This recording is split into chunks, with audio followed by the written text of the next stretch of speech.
Sir ఈసారి లోక్సభ ఎన్నికల్లో కాంగ్రెస్ పార్టీకి ఎన్ని రావచ్చు? కొన్ని విషయాలు ఎవరు చెప్పలేకపోతున్నారంటే బీఆర్ఎస్ ఫైట్లో లేకుండా చివరి 3 రోజులు చాలా దిక్కులలో బీజేపీ ఓట్లేయమని చెప్పింది. ఓన్లీ రేవంత్ రెడ్డి మీద ద్వేషం, కోపం, కాంగ్రెస్ను వ్యతిరేకించాలి, రేవంత్ రెడ్డిని వ్యతిరేకించాలి. ఆ ద్వేషము కోపం ఎందుకుంటే ఆయన ఎవరికి ఉంది? వాళ్ళకి ఏముంది, రేవంత్ రెడ్డి నచ్చడం. ఇటు క్యాబినెట్ ప్రమాణ స్వీకారం జరుగుతుంది, అక్కడ బారికెట్లు తొలిగిపోతుంది. తెలంగాణ అంటే టీజీ అనుకున్నాం, మనం దాన్ని మార్చి టీజీలోకి తీసుకొచ్చేటటువంటి ప్రయత్నం. ఇందాక రేవంత్ రెడ్డి మీద కోపంతో ద్వేషంతో అన్నారు కదా, కేసీఆర్ మీద కోపంతో ద్వేషంతో చిహ్నాలను చెరిపేస్తున్నారు. తెలంగాణ తల్లిని, రాష్ట్రగీతము, ఇవి ఏమిటి అది మరి? ఇది ఎవరంటారు? తెలంగాణ ఉద్యమకారులు అంటారా? తెలంగాణ ప్రజలు అంటారా? ఎవరిని అడిగి టీఎస్ అని పెట్టిన కేసీఆర్ ఆయన దాంట్లో కూడా రాజకీయ ప్రయోజనాలు ఎత్తుకున్నాడు, దాంట్లో కూడా తన కీర్తిని ఎత్తుకున్నాడు. అంటే తెలంగాణ తల్లి బొమ్మేయడం తన కీర్తి, తన ప్రయోజనం ఉన్నదా? ఎస్, తెలంగాణ నేటివిటీ అందులో ఉండాలన్నప్పుడు అంటే ముక్కు బేసర పెట్టుకోవాలి, అంతే కదా? అంటే ఇప్పుడు ఇట్లా పెడితే తెలంగాణకు సింబల్ అవుతుందా మరి? అంటే అట్లా సింబల్ అవుతుంది.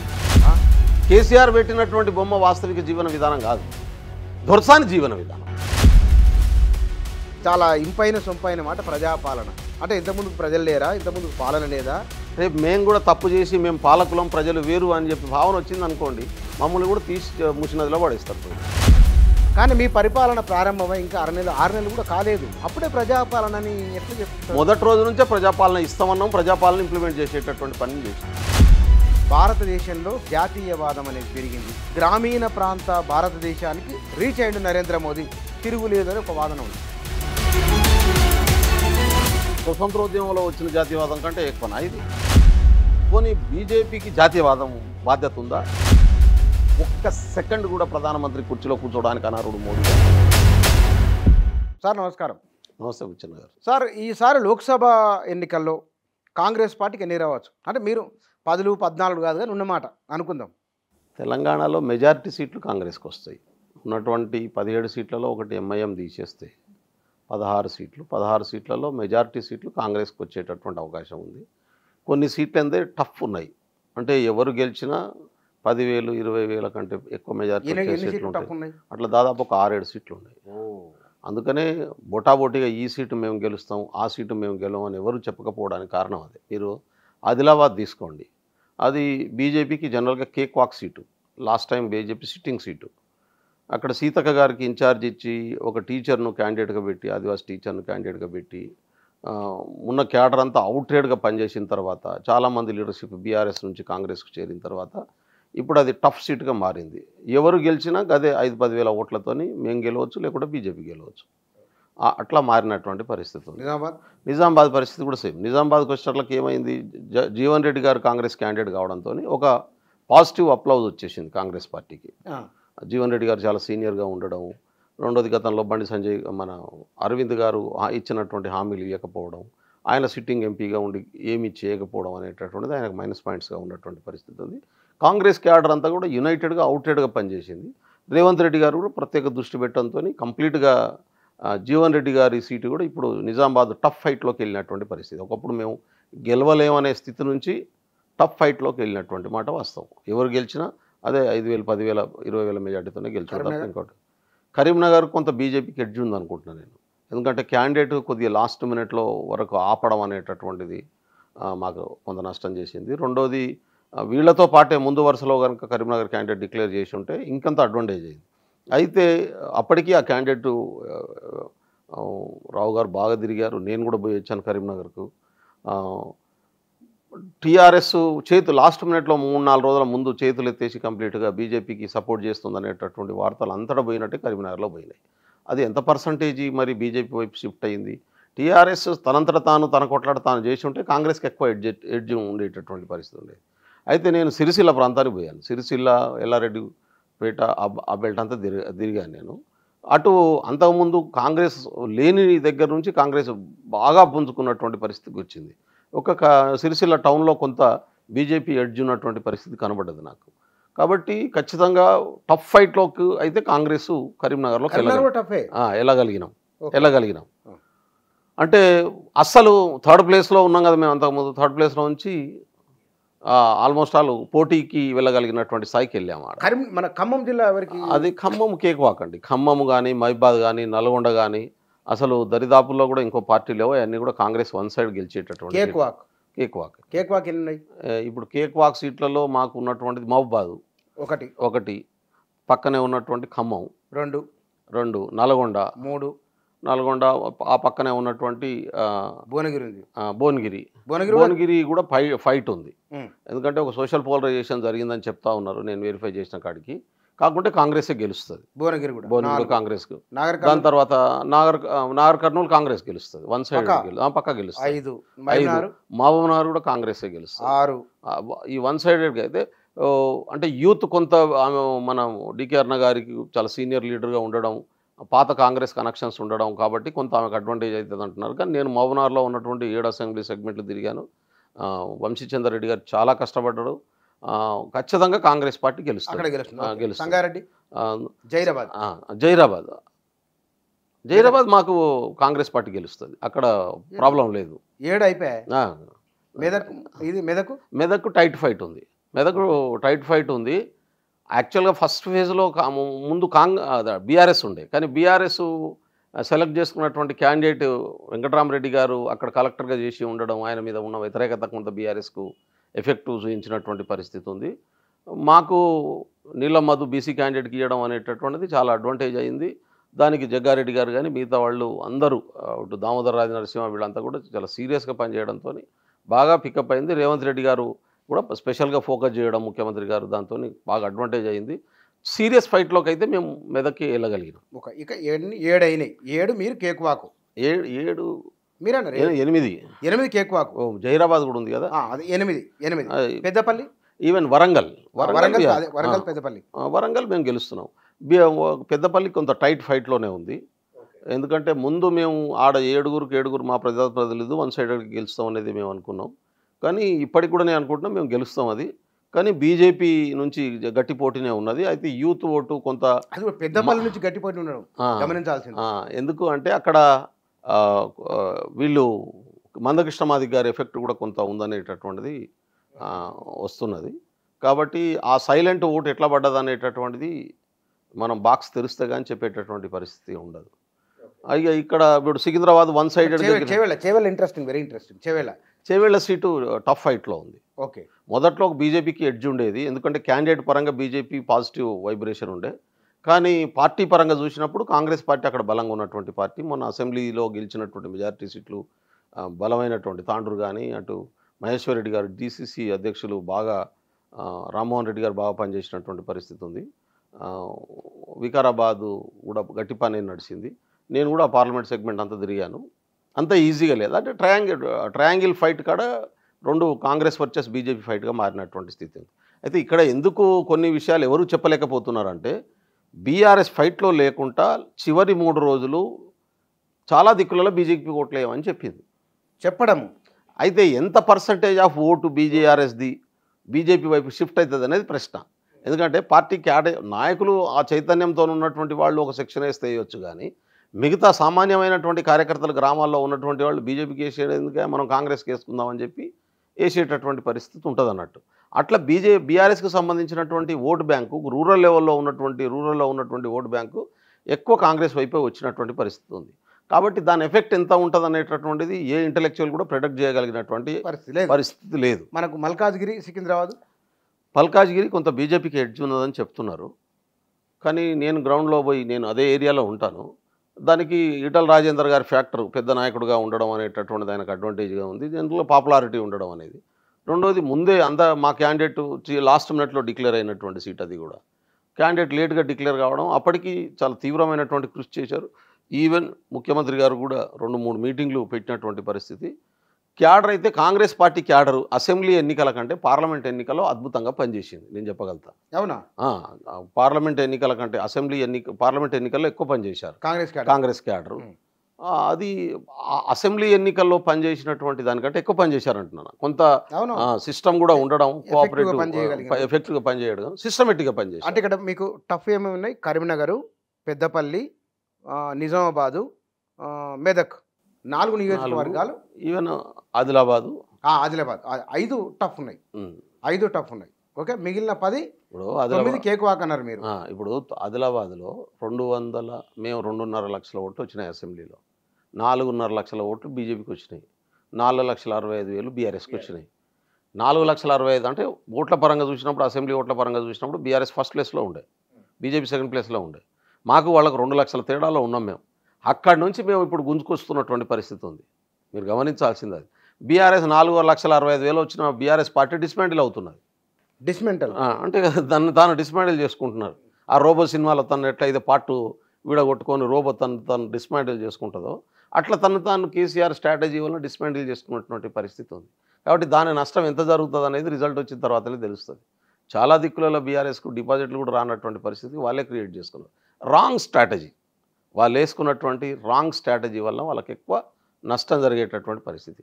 ఓన్లీ రేవంత్ రెడ్డి మీద ద్వేషం, కోపం, కాంగ్రెస్ను వ్యతిరేకించాలి, రేవంత్ రెడ్డిని వ్యతిరేకించాలి. ఒక నిమిషం, రేవంత్ రెడ్డి మీద సాధారణంగా ఎన్నికలు ఒక పార్టీ గెలుసు, ఒక పార్టీ ఓడిపోతుంది. మీరు పర్టికులర్ రేవంత్ రెడ్డి మీదనే ద్వేషము, ఏమంటారు, కోపము. ఆ ద్వేషము కోపం ఎందుకుంటే ఆయన మీద ఎవరికి ఉంది? నేను టీఆర్ఎస్ నాయకులందరూ మాట్లాడుతున్నటువంటి తీరును గమనించండి మీరు. ఇప్పుడు అసెంబ్లీ ఎన్నికల్లో ఓడడం గెలవడం అనేది ప్రతి పార్టీకి ఉంటుంది. వాళ్ళు ఓడిపోయినరు, తక్కువ మెజార్టీతో ఓడిపోయింది. నిజంగా బీఆర్ఎస్ బాధపడాల్సినంత అవకాశం లేనంత మెజార్టీ, ఓన్లీ 2% మెజార్టీ మాకు వచ్చింది, 2% వాళ్ళకి తక్కువకు వచ్చింది. 64 సీట్లు మాకు వచ్చినా మేము అధికారంలోకి వచ్చినాం. హుందాగా ఓటమిని అంగీకరించి ఆ జరిగినటువంటి తప్పుల నుంచి గుణపాఠం నేర్చుకొని ఎందుకు మనల్ని ప్రజలు వ్యతిరేకించరని చెప్పి ఒక తీసుకొని దాన్ని సరి చేసుకునే ప్రయత్నం బీఆర్ఎస్ నాయకత్వం, కేసీఆర్ కానీ బీఆర్ఎస్ నాయకత్వం కానీ ఈ రోజు వరకు చేయలే. ఈవెన్ పార్లమెంట్ ఎన్నికల్లో కూడా ఏంది, కంప్లీట్గా ప్రజలు తప్పు చేసిర్రు, మేము కరెక్టే ఉన్నాం అనేటటువంటి భాషను మాట్లాడారు. వాళ్ళకి ఏముంది, రేవంత్ రెడ్డి నచ్చడం, ఆయన మీద కోపమే కాదు ద్వేషం ఉందనుకుంటున్నాను నేను. ఎందుకంటే మాట్లాడేటటువంటి మాటలు, తీరులు, అసలు ఈయన వద్దనుకున్నాడు, వాళ్ళకి నచ్చనటువంటి వ్యక్తి ముఖ్యమంత్రి అయ్యిండు అనేటటువంటి ద్వేషం ఆయన వీళ్ళకి కనబడతా ఉంది. అందుకనే ఆ అహంకారం ఆ కోణం నుంచి చూసినప్పుడు వాళ్ళ తప్పులు వాళ్ళకి తెలియవు. వాళ్ళు చేసినటువంటి మిస్టేక్స్, అన్డెమోక్రటిక్ పద్ధతులు, వ్యవహరించినటువంటి తీరు, ఇవన్నీ కూడా వాళ్ళకి తెలిసేటటువంటి అవకాశం లేదు. కాబట్టి ఇప్పటికీ కూడా అదే భాషలో ఉన్నారు. నిన్న కేటీఆర్ గారు మాట్లాడుతున్న తీరు కూడా, ఇప్పుడు ఎమ్మెల్సీ ఎన్నికల్లో మాట్లాడుతున్నటువంటి తీరు కూడా ప్రజలు తప్పు చేసిరు అనే భావన వచ్చేటట్టే మాట్లాడుతున్నారు తప్ప, మేము తప్పు చేసిండ్రు కాబట్టి మాకు ఓడగొట్టిండ్రు, దాన్ని మేము శిరసా వహిస్తాము, మా తప్పుల్ని సరి చేసుకుంటాం, మళ్ళీ ప్రజల మన్నలను పొందుతాం, ఖచ్చితంగా ఈసారి గెలిపించండి అనేటటువంటి భాష కానీ ఆ హుందాతనం కానీ ఇవాళ బీఆర్ఎస్ నాయకత్వం నుంచి రావట్లేదు. మీరు ఒక మాట అన్నారు సార్, మిత్రులుగా మీరు సూచన కూడా చేసినట్టు వాళ్ళకి అది, మరి మీ మాట వింటే మంచిదే. మీరు అధికార పక్షంలో ఉండి కూడా వారికి సూచన చేసిండ్రు. రేవంత్ రెడ్డి అంటే 6 నెలలు కూడా కాలే ఇంకా, తన పరిపాలనకు రెఫరెండం లోక్సభ ఎన్నికలు అనేది దీన్ని కాన్ఫిడెన్సా? ఎస్, ఇప్పుడు 90 రోజులే ఆయనకు అవకాశం దొరికింది. ముఖ్యమంత్రిగా ప్రమాణ స్వీకారం చేసిన తర్వాత, క్యాబినెట్ ప్రమాణ స్వీకారం చేసినాక మంత్రులందరికీ కానీ ముఖ్యమంత్రికి కానీ ఓన్లీ 90 రోజుల టైం దొరికింది. పార్లమెంట్ నోటిఫికేషన్ వచ్చింది. 90 రోజులు పనిచేయగలిగింది ఆయన. 90 రోజుల తర్వాత ఎలక్షన్ ప్రిపరేషన్లో దిగాల్సిన పరిస్థితి వచ్చింది. కానీ 90 రోజుల్లోనే రైతు బంధు చేయలే, రుణమాఫీ చేయలే, మొత్తం నాశనం అయిపోయింది, కరెంటు కట్టుకేసినట్టు ఆగిపోయింది, మళ్ళా నీళ్లు కట్టుకేసినట్టు బంద్ అయిపోయినాయి, అస్సలు అంతా ముందంతా తెలంగాణ అంతా చిమ్మ చీకటి అయిపోయింది అనేటటువంటి పద్ధతిలో టీఆర్ఎస్ నాయకులు మాట్లాడారు. కానీ కాంగ్రెస్ ఏం చేసింది, ముఖ్యమంత్రిగా ప్రమాణ స్వీకారం రేవంత్ రెడ్డి చేస్తున్న క్రమంలోనే అంతకుముందు ముఖ్యమంత్రి నివాసానికి ఉన్నటువంటి బ్రాడీకెట్ల తొలగింపు కొనసాగింది. మనం చూసాం అందరం. ఇటు క్యాబినెట్ ప్రమాణ స్వీకారం జరుగుతుంది, అక్కడ బారికెట్లు తొలగిపోతున్నాయి. ముఖ్యమంత్రి ప్రమాణ స్వీకారం జరుగుతుంది, బారికెట్లను తీసి పక్కకు పడేస్తున్నటువంటి దృశ్యాన్ని మనం చూసాం. ఎందుకు బారికెట్లు తొలుగుతుంటే కోట్లాది మంది తెలంగాణ ప్రజలు హర్షం ప్రకటించారు. ఎందుకంటే ప్రజాస్వామ్యంలో ముఖ్యమంత్రి అనేటోడు ప్రజలు సేవకుడిగా ఉండాలనేటటువంటిది ప్రజల భావన, రాజ్యాంగం చెప్పినటువంటి అంశాలు. మా ప్రభుత్వం కూడా అదే విషయాన్ని డిక్లేర్ చేసింది, దాన్ని ఇంప్లిమెంట్ చేసింది. ఎవరన్నా స్వేచ్ఛగా ఏ మంత్రినన్నా, ముఖ్యమంత్రిని కానీ, మంత్రులను కానీ, అధికారులను కానీ కలవచ్చు, వాళ్ళకున్న బాధలు చెప్పుకోవచ్చు, సమస్యలు పరిష్కరించుకోవచ్చు అనేటటువంటి ఒక డెమోక్రటిక్ స్పిరిట్ను ఏర్పాటు చేయించినటువంటి ఘనత కాంగ్రెస్ పార్టీది. రెండోది, 90 రోజుల్లో చేయగలిగిన దానికంటే ఎక్కువ పనిని, రోజుకు 18 గంటలు పని చేసుకుంటూ ఎక్కువ పనిని చేసినటువంటి పరిస్థితి ఉంది. ఫౌండేషన్ వేయడానికి ప్రయత్నం జరిగినటువంటి పరిస్థితి. ఏమేమి ఫౌండేషన్ వేయగలిగినాం? ఒకటిది ప్రజాస్వామ్య స్ఫూర్తి, అది ఏర్పాటు చేయడం, దానికి ఆ ఫౌండేషన్ పడ్డది. ప్రజల్లో ఒక నమ్మకం ఏర్పాటు చేయడం, మేము అనుకున్న పద్ధతిలో ఎన్నికల ప్రచారంలో మేము ఏదైతే చేసినామో ఆ ప్రచారాన్ని ఇంప్లిమెంటేషన్లోకి తీసుకురావడానికి కనీసమైన పని. ఇప్పుడు దానికి ఉదాహరణ చెప్తా. జయ జయ తెలంగాణ ఉద్యమానికి నడిపించినటువంటి గీతం, దాన్ని రాష్ట్ర గీతంగా ప్రకటించుకుంటాం మనం అని చెప్పి తెలంగాణ ఉద్యమంలో చెప్పుకున్నాం. కేసీఆర్ గారు 10 సంవత్సరాలు ఉన్నాడు, ఎప్పుడు కూడా దాన్ని పట్టించుకోలే. రాగానే ముఖ్యమంత్రి గారు దాన్ని ప్రకటించిండు, దానికి జీవో ఇచ్చేసిండు. తెలంగాణ అంటే టీజీ అనుకున్నాం మనం. తెలంగాణ రాష్ట్రం ప్రత్యేక ఉద్యమంలో టీజీ అని రాసినాం గోడల మీద. దాన్ని టీఆర్ఎస్కి అనుకూలంగా ఉండేటట్టు ఆయన టీఆర్ఎస్ అని పెట్టుకున్నాడు, టీఎస్ అని పెట్టుకున్నాడు. దాన్ని మార్చి టీజీలోకి తీసుకొచ్చేటటువంటి ప్రయత్నం. అంటే ఇవి అన్ని చిన్న చిన్న అంశాలే కావచ్చు. రెండోది ఆర్థికంగా సంబంధించిన ఇమ్మీడియట్గా ప్రభుత్వం చేయగలిగింది. ఆర్టీసీ బస్సు ఇమీడియట్ మొదలు పెట్టేసిండ్రు. రెండోది 10 లక్షల రూపాయలు హెల్త్కి సంబంధించిన కార్డు ఇమీడియట్గా ఇచ్చేసిండ్రు. ఇమీడియట్గా తెల్ల రేషన్ కార్డు ఉన్నట్టు పాత కార్డుతో ఎవరు పోయినా కానీ హాస్పిటల్లో 10 లక్షల దాకా ఇంప్లిమెంట్ చేసుకోవడానికి కావాల్సినటువంటి ఇమ్మీడియట్గా చేయగలిగినటువంటి పని. రెండో వైపు ఉద్యోగాలు అంతకుముందు నోటిఫికేషన్లు ఇచ్చి కంప్లీట్ చేయకుండా దాన్ని పెండింగ్ పెట్టి ఉద్దేశపూర్వకంగా ఆపినటువంటి ఉద్యోగాలు 29,000 ఉద్యోగాలు ఒకటే రోజు వారం రోజులలో భర్తీ చేసి అపాయింట్మెంట్ ఆర్డర్లు ఇచ్చేసినటువంటి పని. ఇది యుద్ధ ప్రాతిపాదిక.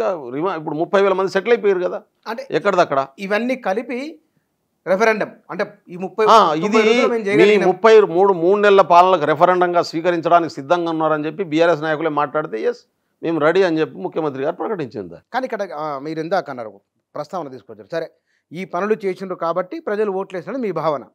మేము పనులు మొదలుపెట్టాం, మొదలుపెట్టింది ప్రజలు ఆశిస్తున్నారు, ఓటేసిన మీ భావన. ఇక్కడ మార్పు, చిహ్నాల మార్పుకు సంబంధించింది రాజముద్రతో మార్పులు చేస్తామని అంటున్నారు కదా.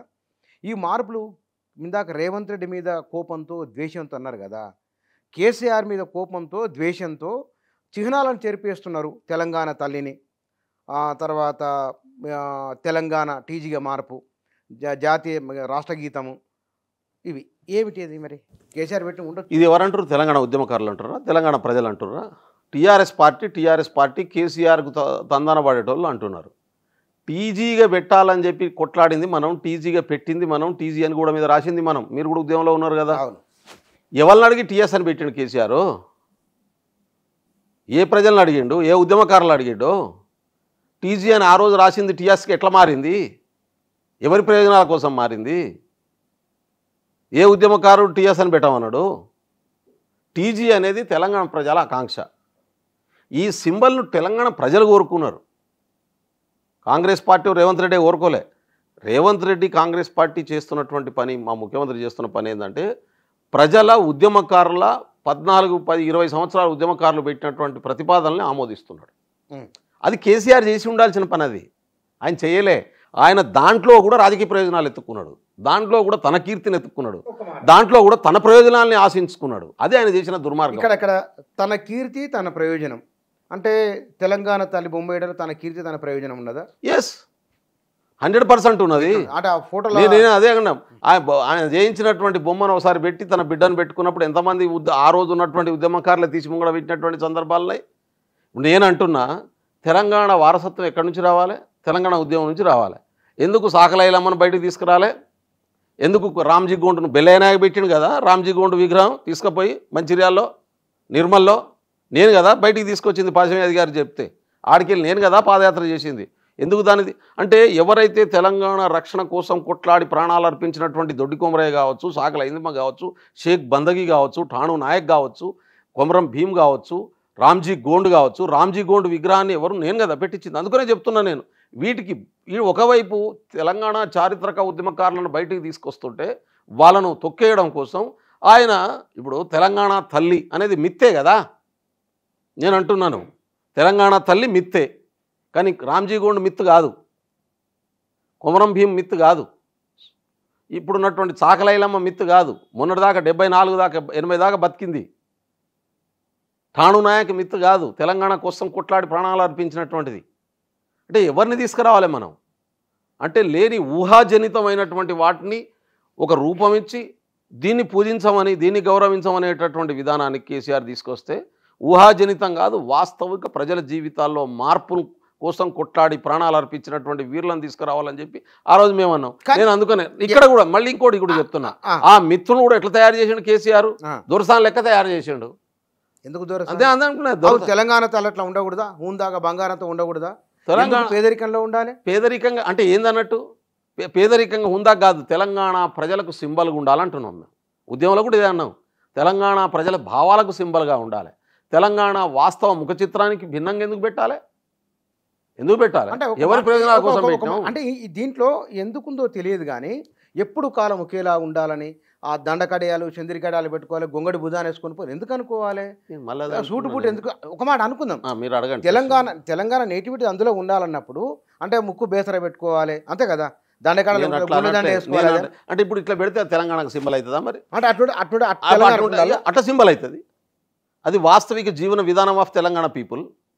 కేసీఆర్ పెట్టినటువంటి బొమ్మ వాస్తవిక జీవన విధానం కాదు, దొరసాని జీవన విధానం, అది దొరల జీవన విధానం. అది దొరలకు రిప్రజెంట్ చేసేటటువంటి బొమ్మ లెక్క ఉంటుంది. తెలంగాణ సామాన్య ప్రజలకు రిప్రజెంటేటివ్ కాదు. ఇది ఇవాళ చెప్పలేదు బెల్లయ్య నాయక్, ఆ రోజే చెప్పిన, మళ్ళీ చెప్తున్నా. కాబట్టి కాంగ్రెస్ పార్టీ ప్రభుత్వం తెలంగాణ ప్రజల పాలనను కోరుకునే ప్రభుత్వం. మేము ప్రజలకు ఇచ్చినటువంటి వాగ్దానం ప్రయోగం అంటే కేసీఆర్ ఏమన్నారు, తెలంగాణ పునర్నిర్మాణం, రాజకీయ పునరేకీకరణ. ఆయన తెలంగాణ పునర్నిర్మాణం, బంగారు తెలంగాణ వస్తూ ఆ పదం బంగారు తెలంగాణ. ఇప్పుడు మీరు చెప్తున్న మాట చాలా ఇంపైన సొంపైన మాట, ప్రజాపాలన. అంటే ఇంతకుముందుకు ప్రజలు లేరా, ఇంతకుముందుకు పాలన లేదా? ప్రజలు అప్పుడు ఉన్నారు, ఇప్పుడు ఉన్నారు. అప్పుడు పాలకులుగా లేరు, పాలితులుగా ఉన్నారు. ఇప్పుడు ప్రజలు కోరుకునేటటువంటి పద్ధతుల్లో సేవకులు వచ్చి పాలించేటటువంటి విధానం కొనసాగుతుంది. రేపు మేము కూడా తప్పు చేసి మేము పాలకులం, ప్రజలు వేరు అని చెప్పి భావన వచ్చింది అనుకోండి, మమ్మల్ని కూడా తీసి ముసినదిలో పడేస్తారు ప్రజలు. అది ఇది ప్రజాస్వామ్యం. పాలకులు అనేటటువంటి వాడు ప్రజల ఓటుతో గెలిచి 5 సంవత్సరాల కోసం వాళ్ళు చెప్పినటువంటి పద్ధతుల్లో వాళ్ళకి ఇచ్చినటువంటి మాట ప్రకారం పాలించేటటువంటి వాడు మాత్రమే ప్రజాపాలన అందించాలి. మీ పరిపాలన ప్రారంభమై ఇంకా 6 నెలలు కూడా కాలేదు, అప్పుడే ప్రజాపాలనని ఎట్లా చెప్పుకుంటారు? మొదటి రోజు నుంచే ప్రజాపాలన ఇస్తామన్నాం, ప్రజాపాలన ఇంప్లిమెంట్ చేసేటటువంటి పని చేసినాం. ఇప్పుడు మీకు ప్రజాపాలన ఎట్లా చెప్తారు? మీరు గుండె మీదే చెప్పుకోండి బుచ్చన్న. మొన్న రేవంత్ రెడ్డి గారు ముఖ్యమంత్రి అయి కాంగ్రెస్ ప్రభుత్వం రాకముందు మీరు సెల్ ఫోన్లో వాట్సాప్లో మాట్లాడేదా, ఎవరితోనన్నా మామూలు కాల్లో మాట్లాడేదా? వార్తలు కూడా వచ్చినాయి కదా దాని మీద. ఈ రాష్ట్రంలో ఉన్నటువంటి ఏ జర్నలిస్టు, ఏ మేధావి, ఏ సమాజ హితాన్ని కోరేటటువంటి వాడు, ప్రజల ప్రయోజనాన్ని కోరేటటువంటి వాడు, ప్రజల కోసం పనిచేసేటటువంటి వాడు, ఈ ప్రజల్ని బాగుపెట్టాలని కష్టపడేటటువంటి వాడు ఫోన్లో మాట్లాడాలన్నా భయపడేటటువంటి పరిస్థితి ఉండేది.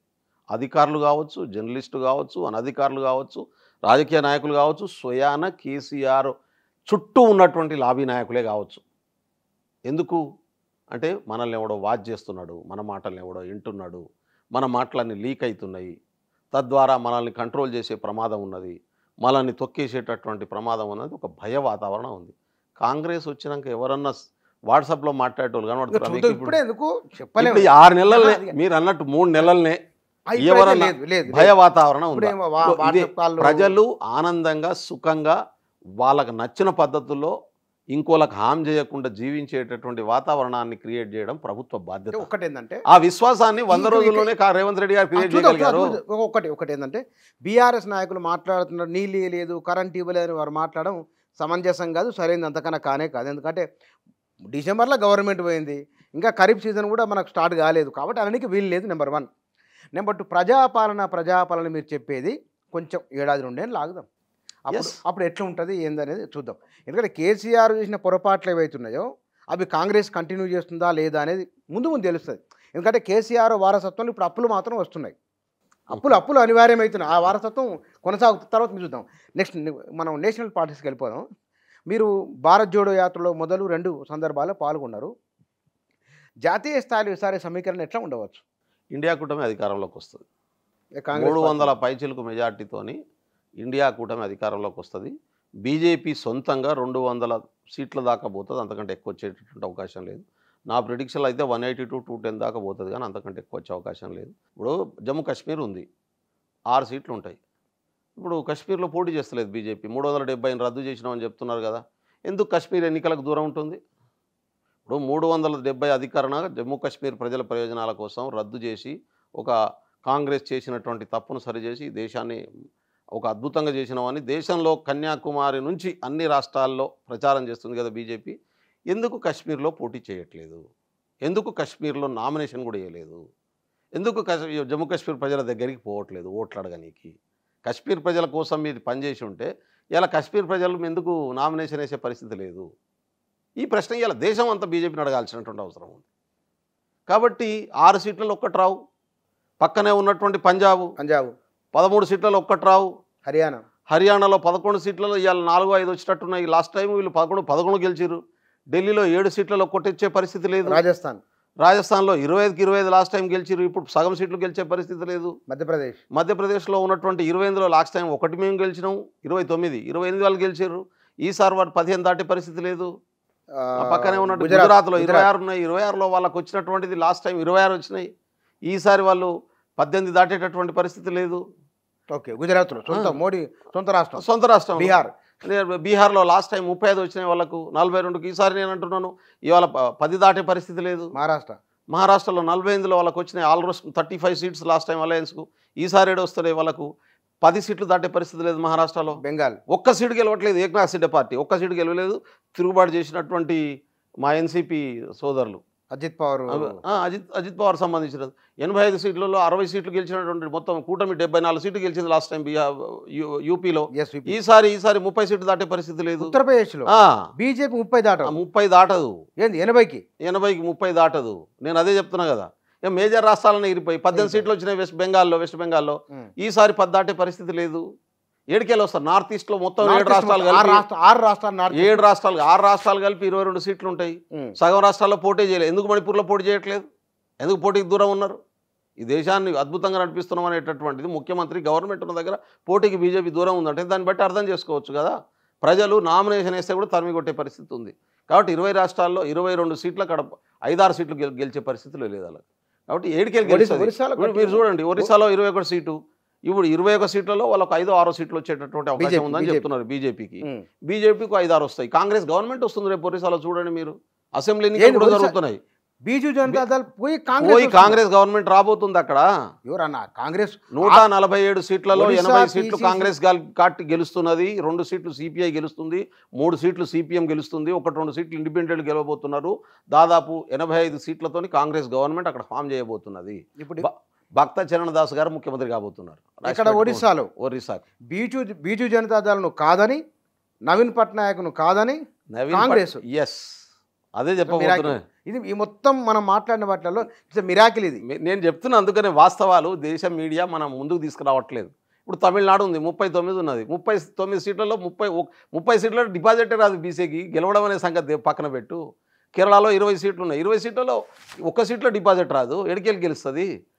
పుదుచ్చేరి 1 సీటు మాకే వస్తుంది. ఆ ఉన్నటువంటి నీకు ఆనే 60 సీట్లు వన్ సైడ్ అయిపోయాయి. ఆంధ్రప్రదేశ్ 25 సీట్లలో మాకు 1 సీటు వస్తున్నది. 1 సీటు గెలుస్తున్నాం. మా అధ్యక్షురాలు షర్మిల గారు పార్లమెంట్కి గెలుస్తున్నారు. తర్వాత మాట్లాడదాం, అక్కడికి వస్తాను. 20 బీజేపీకి ఎన్ని వస్తాయి? బీజేపీ 6 సీట్లకు పోటీ చేసింది అలయన్స్లో. 2 గెలుస్తాయి అంటున్నారు. అవి కూడా నేను నమ్మకం ఉందనుకోవట్లేదు. ఎందుకంటే బీజేపీకి జనసేనకి ఇచ్చినటువంటి సీట్లన్నీ కూడా వైఎస్ఆర్సీపీ గెలవబోతుంది అనేది నాకు ఉన్నటువంటి సమాచారం. మాట్లాడదాం. తర్వాత తెలంగాణలో మేము 12+ బీజేపీకి 3 వాళ్ళకి గ్యారంటీ కనబడేది 2 సీట్లు ఉన్నాయి. 1-2 అటు ఇటు ఈ బొటాబొట్టితో వచ్చింది అట్లకెళ్ళి ఒక 5-10 వేలతో 1-2 సీట్లు పెరగవచ్చు బహుశా. మనం అనుకుందాం, నేను అడిగేది ఒక కాంగ్రెస్. ఇది ఇప్పుడు కర్ణాటక ఉంది పక్కన. కర్ణాటకలో కూడా లాస్ట్ టైం వాళ్ళు 25 సీట్లు గెలిచారు 28 సీట్లలో. ఈసారి వాళ్ళకి 10 సీట్లు దాటే పరిస్థితి లేదు. 10-12 మధ్యన వస్తాయి. 10-12 మధ్యన వస్తాయి అంతే. అంటే ఎక్కడ చూసినా బీజేపీ ఫాల్ డౌన్ ఉంది. ఇలా జరుగుతున్నాయి 39 సీట్లు. ఎక్కువ సీట్లు బీజేపీ సిట్టింగ్ సీట్లే జరుగుతున్నాయి. మోర్ దెన్ సాయంత్రం వరకు చూడండి సగం సీట్లు ఎగిరిపోతాయి.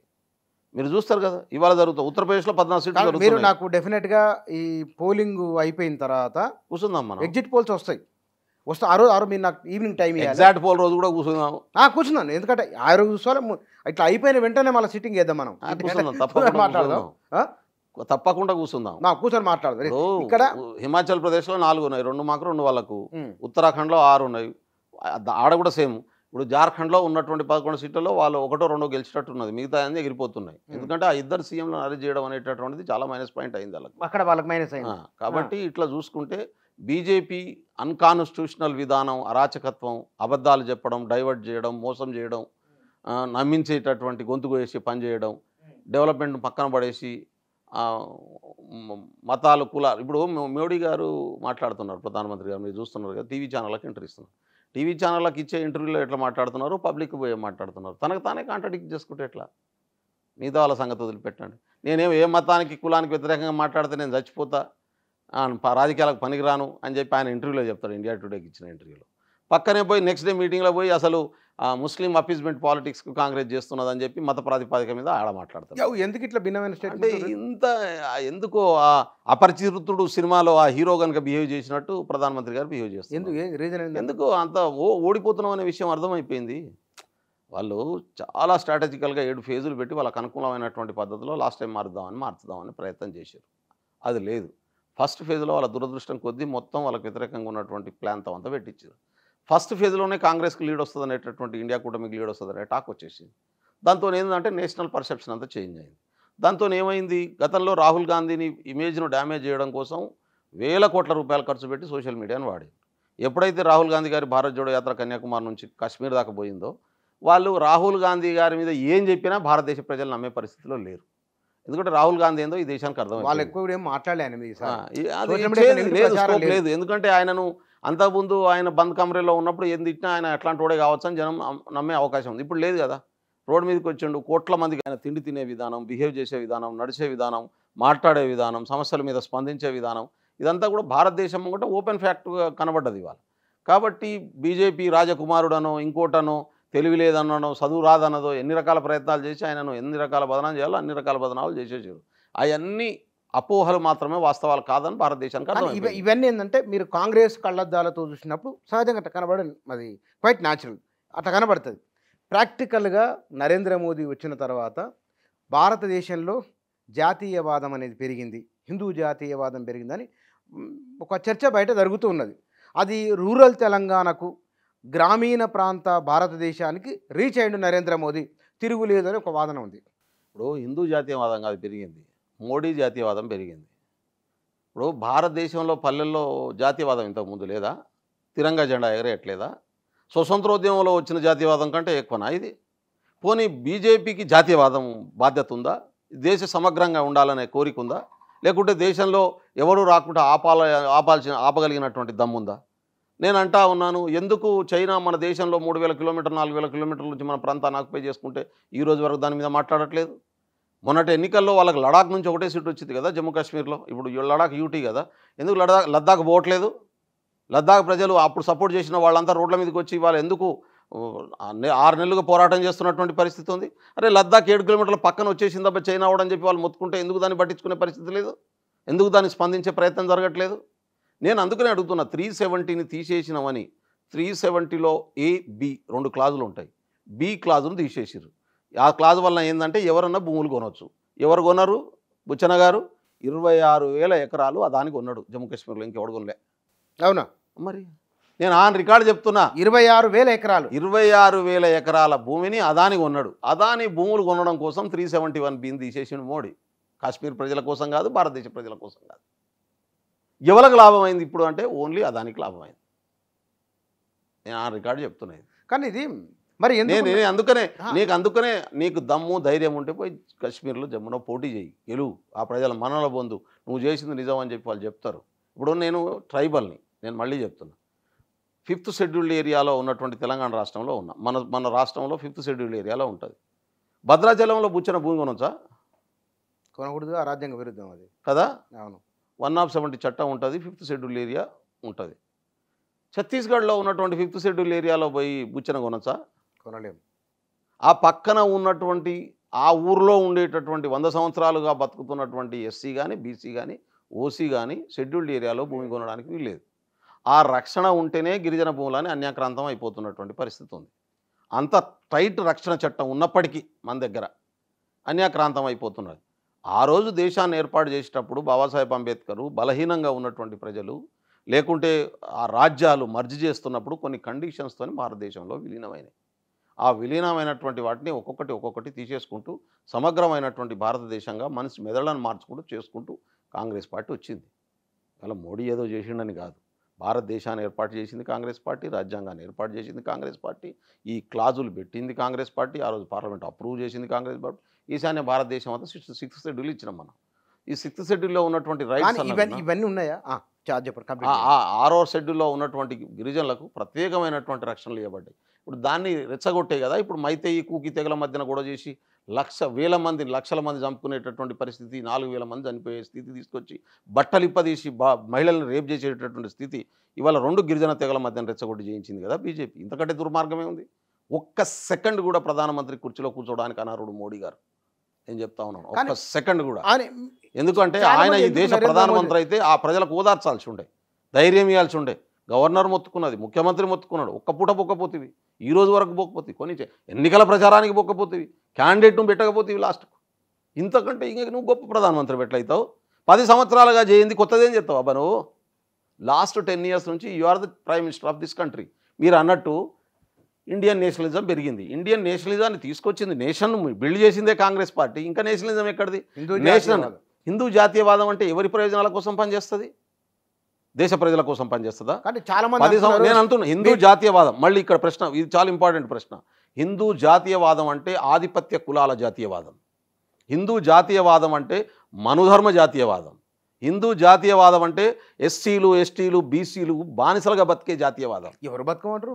అంతే కదా. ఆ హిందూ జాతీయవాదం అనుకుందాం, మనధర్మం మళ్ళీ రాగలదా? ఎందుకు రాదు? ఎక్కడ సాధ్యమవుతుంది? చాలా సింపుల్. నేను అదే అంటున్నాను, నీకున్నటువంటి రైట్స్ కొట్టేస్తాయిపోయా. నీకు ఓటు హక్కు తీసేస్తే ఏం చేస్తావు నాకు చెప్పు? ఈ భారత రాజ్యాంగం ప్రకారమే ఓటు హక్కును తీసేసిండు అనుకో, ఏం చేస్తావు చెప్పు? ఈబీసీ రిజర్వేషన్ల పేరు మీద ఆధిపత్య వర్గాలకు రిజర్వేషన్ ఇచ్చాడు మోడీ. ఏం చేసినావు నువ్వు? నేను అడుగుతా ఉన్నాను. ఈ దేశంలో పెరిగిన జనాభా ప్రకారం ఎస్టీల రిజర్వేషన్లు పెంచలే, ఎస్సీల రిజర్వేషన్లు పెంచలే. బీసీలకు ఇప్పుడు ఈబీసీ పేరు మీద ఇచ్చేటటువంటి రిజర్వేషన్లకు 8 లక్షల రూపాయలు ఇన్కమ్ సర్టిఫికేట్ ఉంటుంది, తెలుసు కదా మీకు? ఎస్సీ, ఎస్టీ, బీసీలకు ఎంత ఉండాలి? ఇక్కడ ఓబీసీలకు 2.5 లక్షల ఇన్కమ్ సర్టిఫికేట్, అంతకంటే మించి ఉంటే నీకు రిజర్వేషన్ వర్తించదు. ఈబీసీలకు మాత్రం వర్తిస్తుంది. వీళ్ళకైతే ఫీజులు మనమే కట్టుకోవాలి. అంటే 8 లక్షలు ఉన్న ఆడ నడుస్తుంది, ఇక్కడ 2.5 లక్షలు ఉంటే నడవదా? ఇదేం వేరియేషన్ అంటారు దీన్ని? కాబట్టి బీజేపీ సిద్ధాంతం, ఆర్ఎస్ఎస్ ఆలోచన దృక్పథాన్ని, మోడీ విధానాన్ని అర్థం చేసుకోవాలి. ఇది పేద ప్రజలకు వ్యతిరేకం, ఎస్సీ, ఎస్టీ, బీసీలకు పూర్తిగా వ్యతిరేకమైన ఆలోచన దృక్పథం. అదే ఎగ్జిక్యూట్ చేస్తున్నారు. నేను అంటున్నాను, ఒక్క మాట చెప్తా మీకు. Preparation of constitution Babasaheb Ambedkar రాసింది, ఒకసారి చదవండి. ప్రిపరేషన్ కాన్స్టిట్యూషన్ జరుగుతున్నప్పుడు ఏ ఆర్టికల్ ఎందుకు పెడుతున్నాం అనేటటువంటిది చాలా తీవ్రమైనటువంటి చర్చ జరిగింది. ప్రతి చర్చ జరిగినటువంటి వాళ్ళు ఏమేమి చర్చించారు అనేది డాక్యుమెంటెడ్ అయ్యి ఎవిడెన్స్ అయి ఉన్నది. దాన్ని అయితే నేను చేయలేదు కదా. త్రివిధ దళాలను ప్రిపేర్ చేస్తున్నప్పుడు 3 Indian navy, Indian army, Indian air wing, ఇవి త్రివిధ దళాలు మనకు. ఈ త్రివిధ దళాలు దేనికి దానికి ఇండిపెండెంట్గా ఉండి రాష్ట్రపతికి రిపోర్ట్ చేయాలనేటటువంటిది ఆ రోజు జరిగినటువంటి చర్చ. దాని ప్రకారమే త్రివిధ దళాలు ఉన్నాయి. ఎందుకు అట్లా పెట్టిండు? బాబాసాహెబ్ చెప్పిన ఆర్గ్యుమెంట్ ఏంటంటే, ఆ రోజు ప్రపంచవ్యాప్తంగా చాలా దేశాలలో ఆర్మీ తిరుగుబాట్లు జరుగుతుంటాయి. ఆర్మీ అనేటట్టు తిరుగుబాటు అనేది ప్రజాస్వామ్యాన్ని కూల్చేసి నియంతృత్వంలోకి తీసుకెళ్ళిపోతుంది. అట్లా జరగకుండా ఉండాలంటే ఈ 3 విభాగాలు దేనికదే స్వతంత్రంగా ఉండి రాష్ట్రపతికి అనుసంధానమై ఉండాలి, రాష్ట్రపతి కంట్రోల్లో ఉండాలని చెప్పింది. ఆ 3టిని తీసేసి చీఫ్ ఆఫ్ ఆర్మీ పెట్టిర్రు. ఆ 3టిని ఒక దగ్గరికి తీసుకొచ్చి ఒకరి కంట్రోల్లో పెట్టిర్రు. దాన్ని బట్టి అర్థం చేసుకోవచ్చు వాళ్ళ మైండ్ సెట్ ఏందో. సెంట్రలైజ్డ్ అడ్మినిస్ట్రేషన్లోకి తీసుకొస్తున్నారు డీసెంట్రలైజ్డ్ అడ్మినిస్ట్రేషన్ని. ఈ ఒక్క పాయింట్ చెప్తున్నాను, ఇట్లాంటి 100 చేసిన వాళ్ళు కాన్స్టిట్యూషన్లో మార్పులు చేసిండ్రు ఈ 10 సంవత్సరాల కాలంలో. అందుకనే ఇప్పుడు రిజర్వేషన్ ఎత్తేస్తానని చెప్పి రేవంత్ రెడ్డి గారు చెప్తున్నది. సాధ్యమే అనుకుంది, ఎందుకు సాధ్యం కాదు? మళ్ళీ 100% సాధ్యమవుతుంది. 400 సీట్లు 2/3 మెజార్టీతో 10 రాష్ట్రాలకు ప్రభుత్వాలను వాళ్ళకి మెజార్టీ లేకుండా 120 కోట్ల మంది, మొత్తం 140 కోట్ల మందిలో కనీసం 120-125 కోట్ల మంది బీసీలు, ఎస్సీలు, ఎస్టీలు ఉన్నారు ఈ దేశంలో. వాళ్ళతోనే ఉంది దేశమంతా. ఇన్ని కోట్ల మంది ప్రయోజనాలు దెబ్బతీసే రిజర్వేషన్ మోదీ తీసేయగలరా? బీజేపీ తీసేయగలరా? అమాయకుని అనుకుంటున్నాను నేను మళ్ళీ చెప్తాను. Thank you. ఈ విషయంలో ఎందుకు బీసీలు అంతా అమాయకులను ఎందుకు అంటున్నా అంటే, ఇప్పుడు మనకు స్వతంత్రం వచ్చింది, రాజ్యాంగం ప్రకారమే అన్ని రాజకీయ పార్టీలు పనిచేస్తున్నాయి. తెలంగాణ రాష్ట్రంలో కానీ, ఆంధ్రప్రదేశ్ రాష్ట్రంలో కానీ, భారతదేశంలో కానీ ఇప్పటి వరకు మోడీని పక్కన పెడితే, మోడీ తను తాను క్రియేట్ చేసుకున్న బీసీ, ఎందుకు ఒక బీసీ ప్రధానమంత్రి కాలే? నేను అడుగుతున్నా. నేను ఇక్కడ ఏ పార్టీ బీసీలకు చక్కగా టికెట్లు ఇవ్వలే అనుకున్న స్థాయిలో జనాభా ప్రకారం. ఎంతమంది బీసీలు రివోల్ట్ చేసిండ్రు? ఎంతమంది బీసీలు ఇండిపెండెంట్గా గెలిచిర్రు? కాంగ్రెస్, బీజేపీ మళ్ళీ అంటున్నా, రాజకీయ పార్టీ ఏదన్నా కావచ్చు. అవును, బీసీల జనాభా ప్రకారం సీట్లు ఇవ్వకుంటే ఏ బీసీ కొట్లాడిండు, ఏ ఎస్సీ కొట్లాడిండు, ఏ ఎస్టీ కొట్లాడిండు. ఇప్పటికీ రిజర్వ్డ్ సీట్లలో కూడా ఆ పార్టీలో ఉన్నటువంటి ఆధిపత్య వర్గాల నాయకుల ప్రయోజనాల కోసం పనిచేసేటటువంటి వాళ్ళనే ఎందుకు సెలెక్ట్ చేసుకుంటున్నారు? ఇది రియాలిటీ. నేనేమంటున్నా అంటే నీకు నాకు నచ్చకపోవచ్చు, ఎందుకు ఈ మాట చెప్తున్నా అంటే ఇది రియాలిటీ. అంటే చైతన్య స్థాయి బీసీస్, నేను తప్పుపట్టట్లేదు, బీసీల రాజకీయ చైతన్య స్థాయి, ఎస్సీల రాజకీయ చైతన్య స్థాయి, ఎస్టీ ప్రజల రాజకీయ చైతన్య స్థాయి, మొత్తం వ్యవస్థను అర్థం చేసుకొని కొట్లాడగలిగినటువంటి. కాబట్టి వీళ్ళేదో రివోట్ చేస్తారు, తీసేస్తే ఆగిపోతారు, వీళ్ళు ఆగుతారా అంటే ఏమీ చేయలేరు. సార్ చూద్దాం నెక్స్ట్ వచ్చే గవర్నమెంట్ ఎవరు. నేను 2 ఎగ్జాంపుల్ చెప్తా. విపి సింగ్ గారు నరేంద్ర మోదీ రాజ్యాంగాన్ని ముట్టుకోలేరు, ఇట్స్ ఇంపాసిబుల్. ఒకవేళ నేను ముట్టుకున్నాడు ఆల్రెడీ మార్చినే చెప్తున్నా. ఏం మార్చాలి? ఇంటెలిజెన్స్ మార్చడం అంటే సిబిఐ ఐబి వేరు వేరు ఉండే, రెండింటిని ఒక దగ్గర తీసుకొచ్చిండు. ఎవరు ఆపిర్రు? మాట్లాడదు. ఎందుకంటే నేను దాని మనం మాట్లాడితే చర్చ ముందుకి వేరే వెళ్ళిపోతే కన్నా ఇప్పుడు జాతీయ స్థాయిలో అంటే కాంగ్రెస్ పార్టీకి ఎన్ని సీట్లు రావచ్చు అని మీ అంచనా? ఇండియా కూటమి 300+ వస్తాయి, 300 పైచిలకు సీట్లు వస్తాయి పక్కా. ఇప్పుడు నీకు లెక్క పెడతా చూడరాదు. కేరళ 20, ఎవరు గెలిచినా ఇండియా కూటమే.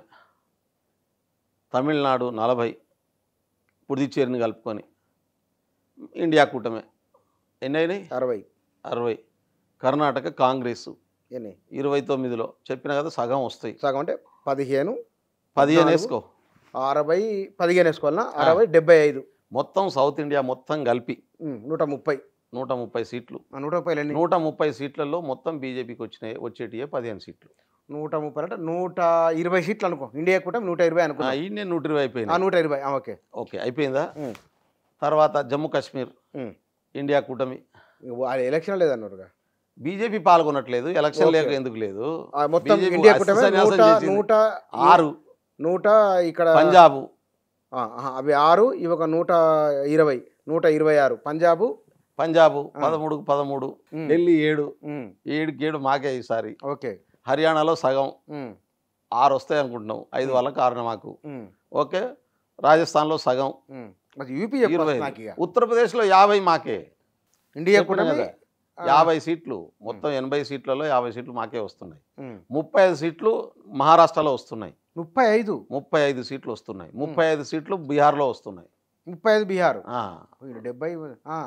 నీకు 270కి తెస్తున్నావు మ్యాజిక్ స్పీకర్ ఎక్కడదన్నా దాటిపోతాం, 310 దాకా పోతుంది అని చెప్తుంటే నరేంద్ర మోదీ ఊకుంటాడా? అంతమంది మళ్ళీ ఇక్కడ గుంజడా?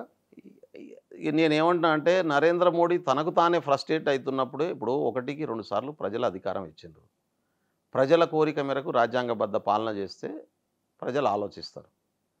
ఏ సమస్యలను పరిష్కరించడం కోసం ప్రయత్నం చేసిండు ఆయన? నిరుద్యోగ సమస్యను పెంచిండు, బ్లాక్ మనీని తీసుకురాలి. ప్రజల దైనందిన సమస్యలో మార్పు, 1 కాదు 2 కాదు, మార్పు రావాలి కదా. 16 లక్షల కోట్ల రూపాయలు 21 మందికి ఇచ్చేసాడు. 16 లక్షల కోట్ల రూపాయలు, 1-2 కాదు, 21 మంది 22 మందిలకు ఇచ్చేసినటువంటి పరిస్థితి. మీరు చూడండి, 6 లక్షల పరిశ్రమలు మూతపడాయి. 26 కోట్ల మందిని దరిద్ర రేఖ దిగువన ఉన్నటువంటి వాళ్ళని పైకి తెచ్చి మిడిల్ క్లాస్గా కాంగ్రెస్ పార్టీ మారిస్తే 22 కోట్ల మందిని కొత్తగా పేదలను మార్చిండు మోడీ.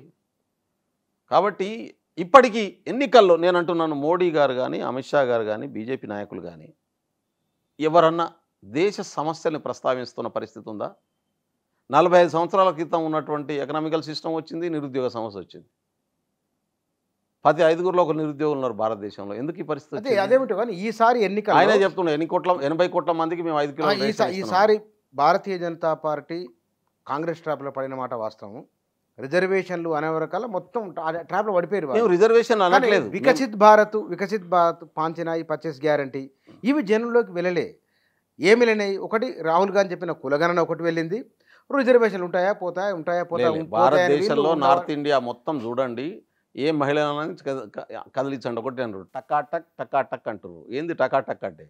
ఈయన అమౌంట్ వేస్తున్నాడు కదా, సంవత్సరానికి ₹1,00,000, నెలకు 8,500 టకాటక్ అంటే సామాన్యునికి వెళ్ళిపోయింది. ప్రతి సామాన్యునికి వెళ్ళిపోయింది, ప్రతి నిరుద్యోగ ఇండియాకి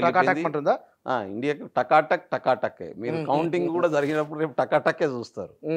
ఆంధ్రప్రదేశ్లో కాంగ్రెస్ పాత్ర ఎట్లా ఉన్నది? అంటే ఎవరికి ఓట్లు పడేటట్లు, ఎవరికి ఓట్లు చేయగలిగింది? గెలవడం కాంగ్రెస్ పార్టీని రివైవ్ చేసి కాంగ్రెస్ పార్టీని రీఎస్టాబ్లిష్ చేసేటటువంటి ఎజెండాతో పనిచేసినాం.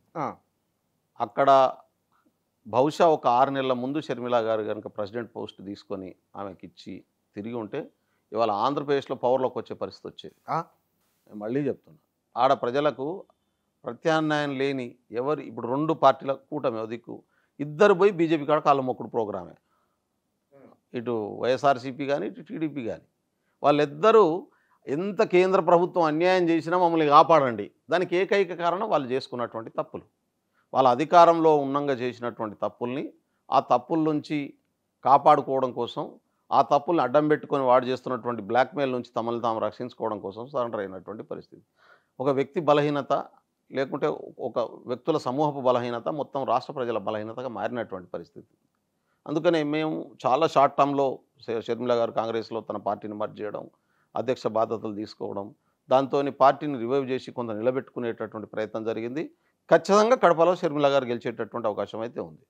దాంతో పాటుగా మొత్తం రాష్ట్ర వ్యాప్తంగా కాంగ్రెస్ పార్టీ గణనీయమైనటువంటి ఓటు పర్సంటేజ్ని అయితే సాధిస్తుంది. నా క్యాలిక్యులేషన్లో మోర్ దెన్ 5% ఓటు కాంగ్రెస్కి వస్తుంది. ఇప్పుడు అక్కడ ఒక ఎంపీ గెలవబోతున్నాడు, ఒక ఎంపీ గెలవబోతున్నాం, ఒక 2-3 ఎమ్మెల్యేలు అంటున్నారు, కానీ నాకు ఆ క్లారిటీ లేదు ఎక్కడెక్కడ ఎమ్మెల్యేలు అనేది. ఎంపీ మాత్రం ఖచ్చితంగా అంటే వ్యక్తుల ప్రాబల్యం వలన కాంగ్రెస్ పార్టీ షర్మిల గారే డైరెక్ట్గా పోటీ చేయడం, అందులో కడపలో పోటీ చేయడం, ఈ 2 పార్టీలు చేస్తున్నటువంటి తప్పుల్ని, జగన్మోహన్ రెడ్డి గారు చేసినటువంటి తప్పుల్ని కావచ్చు, చంద్రబాబు గారు చేస్తున్నటువంటి తప్పుల్ని చాలా ఎఫెక్టివ్గా ప్రజల్లోకి తీసుకెళ్లడం అనేటటువంటిది. మిగతా దగ్గర మాకు యంత్రాంగం లేకపోవడం కూడా కొంత ఇబ్బంది కలిగింది. ఆ యంత్రాంగం కొంత ఏర్పడేటటువంటి అవకాశం ఏర్పడ్డది. ఆంధ్రప్రదేశ్లో ఖచ్చితంగా Kadapa parliament seat Congress party గెలుస్తుంది. రైట్, చూద్దాం. ఈ లోక్సభ ఎన్నికల్లో తెలంగాణలో కూడా సీట్లు తగ్గిన అనుకుంది. ఫర్ ఎగ్జాంపుల్ ప్రభావం ఎట్లా ఉండొచ్చు ముఖ్యమంత్రి నాయకత్వం పైన? ఏముంటుంది దాని ప్రభావం?